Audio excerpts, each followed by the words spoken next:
knows the story of Rapunzel in the tower, but do you know the tale of the witch who put her there? Enter a world of dark magic, mysterious woods and evil princes. This is the truth they never wanted you to know, as only a witch might tell it.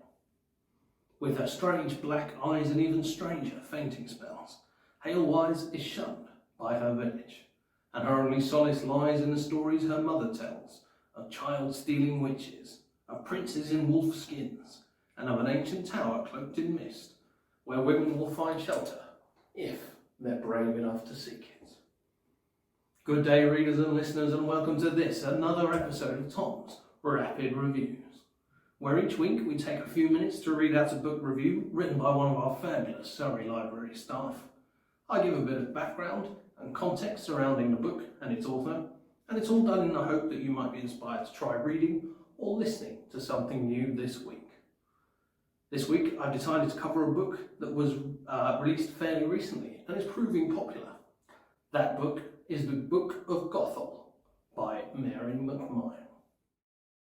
You might recognise the name Gothel if you've heard the story of Rapunzel recently, or indeed seen Disney's film Tangled. Gothel is classically the witch who imprisons Rapunzel in the fairy tale for her own selfish needs and desires. She's the villain of the story whom Rapunzel must escape the clutches of. However, in the Book of Gothel, she's the protagonist, perhaps even the hero. This book was published in July of this year to impressive sales, and is not necessarily the author's first foray into the world of fairy tales. Indeed, no, this is McMine's debut historical novel. She has written poetry, essays and short stories along similar lines. Let's turn now to the Book of Gothel itself. The book's central selling point is its reimagining of, or twist on, an already familiar tale. We all know the story of Rapunzel, and as such there's a built-in curiosity to see another side of the story. But what the author actually manages here is not just a new trick for an old tale, but a reimagination that takes a pretty standard hero saves damsel in distress framework and problematises it, considering what it might be like if the tale we all know was a lie.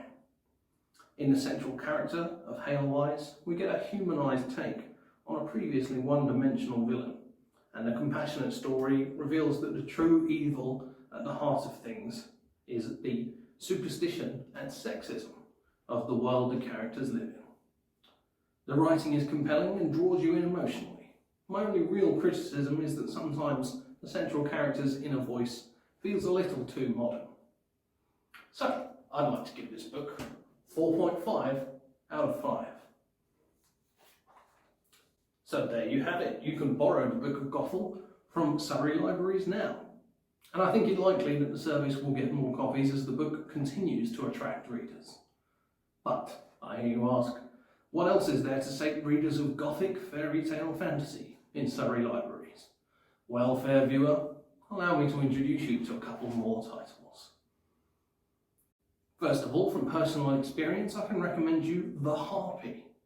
The Harpy is a book by Megan Hunter, which I believe I've mentioned before on the show. Though it is set in the modern day, unlike the Book of Gothel, it fits better, and indeed fits better, into the genre of magical realism and historical fiction. I do believe the parallels between the two books are quite striking. Both feature a central female character who is treated poorly and exacts revenge on a seemingly uncaring world in their own fashion. Both include elements of folklore, and both were published within the last couple of years. The Harpy is a surprising read, which I would spoil if I told you too much. Enough then to leave you with the setup, which is that married woman Lucy is cheated on by her husband, and the two agree that Lucy may hurt him 3 times to make up for it. While The Harpy is all slow burn and tension, if your tastes veer towards the more immediately dramatic, then you may favour Rosie Andrews' The Leviathan.